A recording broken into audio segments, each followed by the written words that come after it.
मुझे तो कहीं नहीं दिखता है कि इसमें कोई दरार, कोई रार कुछ है।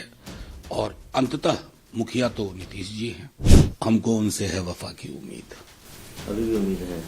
जाहिर तौर पर खुद तेजस्वी जी ने कहा कि हम सामूहिकता में चुनाव लड़ रहे हैं। वहां एक व्यक्ति है, यहाँ कई काबिल लोग हैं जो कई वर्षों का जिनको अनुभव है। अब मुझे तो अभी तक इसको मैं क्या कहूं, अफवाह ही मानूंगा ना, क्योंकि कल आपको स्मरण हो मैंने कहा था कि जो संशय की स्थिति है वो संशय असहज कर रहा है, और इस असहजता को दूर करने का एक ही व्यक्ति के पास निदान है, और वो है माननीय मुख्यमंत्री जी। उसका कोई मुझे जवाब नहीं मिला, इसलिए मैं कह रहा हूं कि अब तक अभी आप जो कार्यशैली देखें, आपने तो बिहार को इतने वर्षों में कवर किया, आप देखें नौकरी, रोजगार, क्या क्या नहीं, बिहार मतलब चर्चा का विषय पूरे देश में अच्छे कारणों से।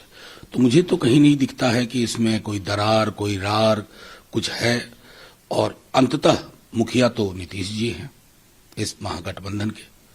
कई चीजें हैं, बुनियाद उन्होंने, तेजस्वी जी ने और लालू जी ने मिलकर रखी थी।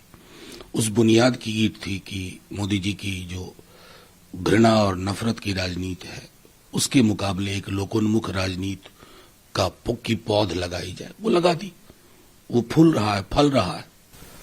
सुशील मोदी कहते हैं कि पॉलिटिक्स में दरवाजे परमानेंटली बंद नहीं होते। अब दरवाजा खोलने बंद करने की विधा के माहिर लोगों से मैं क्या कहूं, मतलब कई बयान याद आते हैं सुशील मोदी जी के। मुझको लगता है ना कि पॉलिटिक्स में डिमेंशिया बहुत खतरनाक बीमारी है। डिमेंशिया जो है ना, क्या क्या नहीं बुलवाती है, क्या क्या नहीं करवाती है। एक खबर और आ रही है कि अखिलेश यादव कहते हैं कि अगर नीतीश बाबू वहां इंडिया लाइन पर रहते तो कुड हैव बीन डिफीटेड। देखिए, मतलब रहते क्यों, मैं तो मानता हूं हैं, अभी रहते क्यों हम बात करें इस तरह की, क्योंकि कोई संदेश तो है नहीं। कल भी कार्यक्रमों में तेजस्वी जी भी थे, सब कुछ था, और मैं समझता हूं कि बार बार इस बात को खुद तेजस्वी जी ने कहा कि हम सामूहिकता में चुनाव लड़ रहे हैं। वहां एक व्यक्ति है, यहाँ कई काबिल लोग हैं जो कई वर्षों का जिनको अनुभव है। उस संदर्भ में उनके बयान को देखिए। मनोज जी, आप शेरशायरी भी करते हैं, कुछ तो कारण होगी, यही कोई बेवफा नहीं है। आजकल बेवफाई यूं भी हो जाती है, क्योंकि वफा जो है ना बड़ा रेयर आइटम हो गया। कब तक ऐसे, कब तक चलेगा बिहार की राजनीति? हमको उनसे है वफा की उम्मीद। अभी भी उम्मीद है? जाहिर तौर पर। सवाल खड़े हो रहे हैं गवर्नर हाउस की प्रोग्राम को क्यों स्किप किया?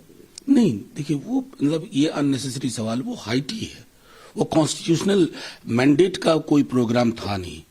कई सारी चीजें जो थी उनके वो विमर्श में थे। अब उसमें सवाल खड़े करने के लिए तो कोई कहे कि फलाने का प्रोग्राम कल का क्यों रद्द हो गया। मैं समझता हूं इस तरह से सवाल जब खड़े होते हैं ना, तो लगता है कि सवाल हर सेकंड खड़े हो रहे हैं, और हर सेकंड वो अकाल मृत्यु हो जाती है उन सवालों की। गोपाल मंडल बोलते हैं कि जो सम्मान मिलना चाहिए था ग्रैंड अलायंस में, वो नहीं मिला। बहुत सम्मान मिला, बहुत सम्मान मिलेगा, और बहुत सम्मान मिलता रहेगा। मिलेगा भी। मैं सीधे तौर पे कह रहा हूं कि वो संशय वाली बात जो मैंने कही। मांझी जी वाली बात में क्या बात है? मांझी जी खबर आई थी कि आरजेडी प्रपोज। मुझको लगता है कि ये सब चीजें ऐसे ही बाजार में चल रही है। मांझी जी भूतपूर्व मुख्यमंत्री हैं, एक कद्दावर नेता है। अब कहीं किसी ने ये खबर चला दी तो उस पर टिप्पणी देने का तो कोई मतलब है नहीं।